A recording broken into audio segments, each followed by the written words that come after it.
"Stop!" said Abel in an authoritative voice. "Eric, you hold the coin and I'll cry. Now, before we settle it, let us clearly understand. The man who wins takes all the money that we both have got, brings it to Bristol and ships on a voyage and trades with it. Then he comes back, marries Sarah, and they two keep all, whatever there may be, as a result of the trading. Is this what we understand?" "Yes," said Eric. "I'll marry him on my next birthday," said Sarah. Having said it, the intolerably mercenary spirit of her action seemed to strike her, and impulsively she turned away with a bright blush. Fire seemed to sparkle in the eyes of both men. Said Eric, "A year so be. The man that wins is to have 1 year." "Toss!" cried Abel, and the coin spun in the air. Eric caught it and again held it between his outstretched hands. "Heads!" cried Abel, a pallor sweeping over his face as he spoke. As he leaned forward to look, Sarah leaned forward too, and their heads almost touched. He could feel her hair blowing on his cheek, and it thrilled through him like fire. Eric lifted his upper hand. The coin lay with its head up. Abel stepped forward and took Sarah in his arms. With a curse, Eric hurled the coin far into the sea. Then he leaned against the flagstaff and scowled at the others, with his hands thrust deep into his pockets. Abel whispered wild words of passion and delight into Sarah's ears, and as she listened she began to believe that Fortune had rightly interpreted the wishes of her secret heart, and that she loved Abel best. Presently Abel looked up and caught sight of Eric's face as the last ray of sunset struck it. The red light intensified the natural ruddiness of his complexion, and he looked as though he was steeped in blood. Abel did not mind his scowl, for now that his own heart was at rest, he could feel unalloyed pity for his friend. He stepped over, meaning to comfort him, and held out his hand, saying, "It was my chance, old lad. Don't grudge it me. I'll try to make Sarah a happy woman, and you shall be a brother to us both." "Brother be damned!" was all the answer Eric made, as he turned away. When he had gone a few steps down the rocky path, he turned and came back.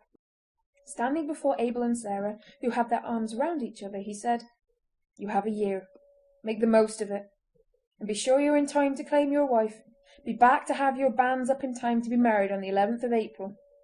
If you're not, I tell you, I shall have my banns up, and you may get back too late." "What do you mean, Eric? You're mad!" "No more mad than you are, Abel Behenna. You go, that's your chance. I stay, that's mine. I don't mean to let the grass grow under my feet. Sarah cared no more for you than for me 5 minutes ago, and she may come back to that 5 minutes after you're gone. You won by a point only. The game may change." "The game won't change," said Abel shortly. "Sarah, you'll be true to me? You won't marry till I return?" "For a year," added Eric quickly. "That's the bargain." "I promise for the year," said Sarah. A dark look came over Abel's face, and he was about to speak, but he mastered himself and smiled. "I mustn't be too hard or get angry tonight. Come, Eric, we played and fought together. I won fairly. I played fairly all the game of our wooing. You know that as well as I do. And now, when I'm going away, I shall look to my old and true comrade to help me when I'm gone." "I'll help you none," said Eric. "So help me God." "It was God helped me," said Abel simply. "Then let him go on helping you," said Eric angrily. "The devil is good enough for me." And without another word he rushed down the steep path and disappeared behind the rocks. When he had gone, Abel hoped for some tender passage with Sarah, but the first remark she made chilled him. How lonely it all seems without Eric. And this note sounded till he had left her at home, and after. Early on the next morning Abel heard a noise at his door, and on going out saw Eric walking rapidly away. A small canvas bag full of gold and silver lay on the threshold. On a small slip of paper pinned to it was written, "Take the money and go. I stay. God for you, the devil for me. Remember the 11th of April. Eric Sanson." That afternoon Abel went off to Bristol, and a week later sailed on the Star of the Sea bound for Pahang. His money, including that which had been Eric's, was on board in the shape of a venture of cheap toys. He had been advised by a shrewd old mariner of Bristol whom he knew, and who knew the ways of the Chersonese, who predicted that every penny invested would be returned with a shilling to boot. As the year wore on, Sarah became more and more disturbed in her mind. Eric was always at hand to make love to her in his own persistent, masterful manner, and to this she did not object.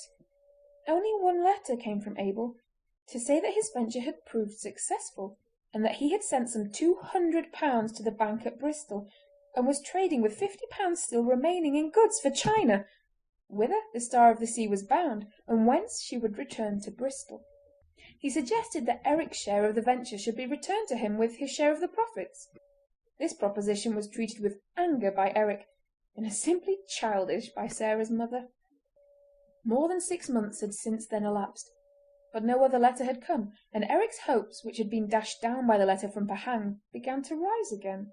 He perpetually assailed Sarah with an if. If Abel did not return, would she then marry him? If the 11th of April went by without Abel being in the port, would she give him over? If Abel had taken his fortune and married another girl on the head of it, would she marry him, Eric, as soon as the truth were known? And so on, in an endless variety of possibilities. The power of the strong will and the determined purpose over the woman's weaker nature became in time manifest. Sarah began to lose her faith in Abel, and to regard Eric as a possible husband. And a possible husband is, in a woman's eye, different to all other men. A new affection for him began to arise in her breast, and the daily familiarities of permitted courtship furthered the growing affection.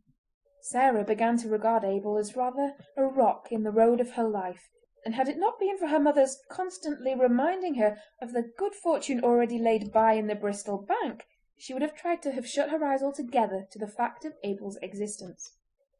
The 11th of April was a Saturday, so that in order to have the marriage on that day, it would be necessary that the banns should be called on Sunday the 22nd of March. From the beginning of that month, Eric kept perpetually on the subject of Abel's absence, and his outspoken opinion that the latter was either dead or married began to become a reality to the woman's mind. As the first half of the month wore on, Eric became more jubilant, and after church on the 15th he took Sarah for a walk to the Flagstaff Rock. There he asserted himself strongly. "I told Abel, and you too, that if he was not here to put up his banns in time for the 11th, I would put up mine for the 12th. Now the time has come when I mean to do it. He hasn't kept his word." Here Sarah struck in out of her weakness and indecision. "He hasn't broken it yet!" Eric ground his teeth with anger. "If you mean to stick up for him," he said, as he smote his hand savagely on the flagstaff, which sent forth a shivering murmur, "well and good. I'll keep my part of the bargain. On Sunday I shall give notice of the banns, and you can deny them in the church if you will. If Abel is in Pencastle on the 11th, he can have them cancelled and his own put up. But till then, I take my course, and woe to anyone who stands in my way." With that he flung himself down the rocky pathway, and Sarah could not but admire his Viking strength and spirit as, crossing the hill, he strode away along the cliffs towards Bude. During the week no news was heard of Abel, and on Saturday Eric gave notice of the banns of marriage between himself and Sarah Trefusis. The clergyman would have remonstrated with him, for although nothing formal had been told to the neighbours, it had been understood since Abel's departure that on his return he was to marry Sarah. But Eric would not discuss the question. "It is a painful subject, sir," he said with a firmness which the parson, who was a very young man, could not but be swayed by. "Surely there is nothing against Sarah or me. Why should there be any bones made about the matter?" The parson said no more, and on the next day he read out the banns for the first time, amidst an audible buzz from the congregation. Sarah was present, contrary to custom, and though she blushed furiously, enjoyed her triumph over the other girls whose banns had not yet come. Before the week was over she began to make her wedding dress. Eric used to come and look at her at work, and the sight thrilled through him. He used to say all sorts of pretty things to her at such times, and there were to both delicious moments of love-making. The banns were read a second time on the 29th, and Eric's hope grew more and more fixed, though there were to him moments of acute despair when he realised that the cup of happiness might be dashed from his lips at any moment, right up to the last. At such times he was full of passion, desperate and remorseless, and he ground his teeth and clenched his hands in a wild way, as though some taint of the old berserker fury of his ancestors still lingered in his blood.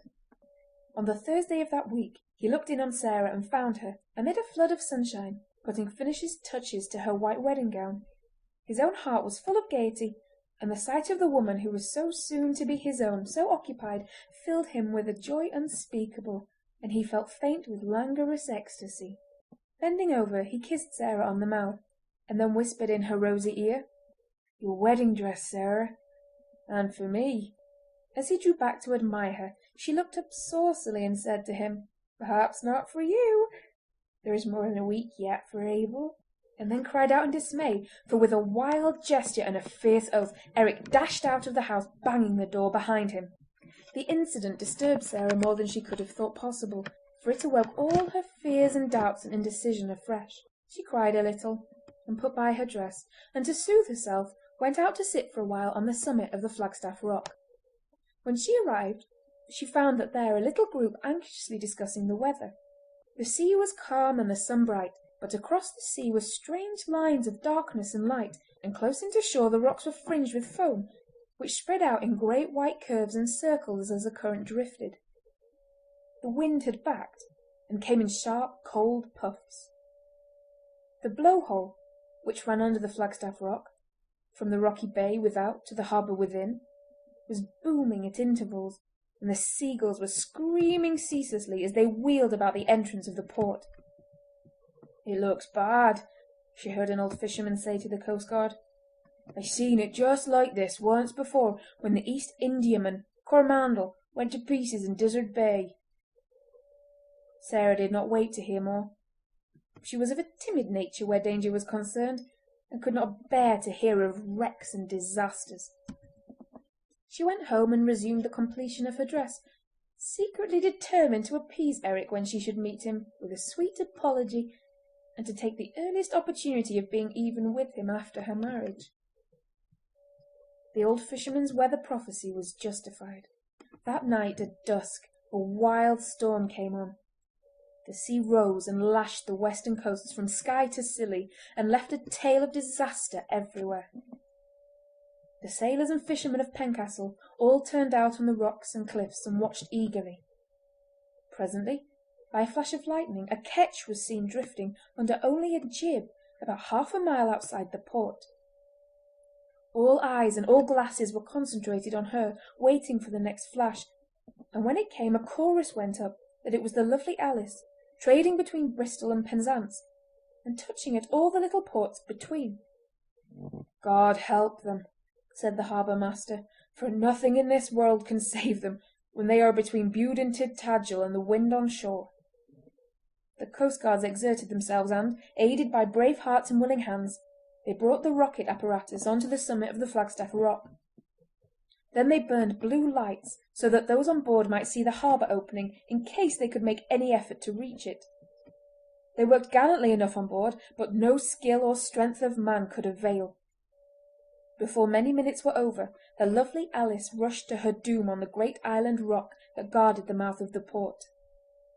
The screams of those on board were faintly borne on the tempest as they flung themselves into the sea in a last chance for life.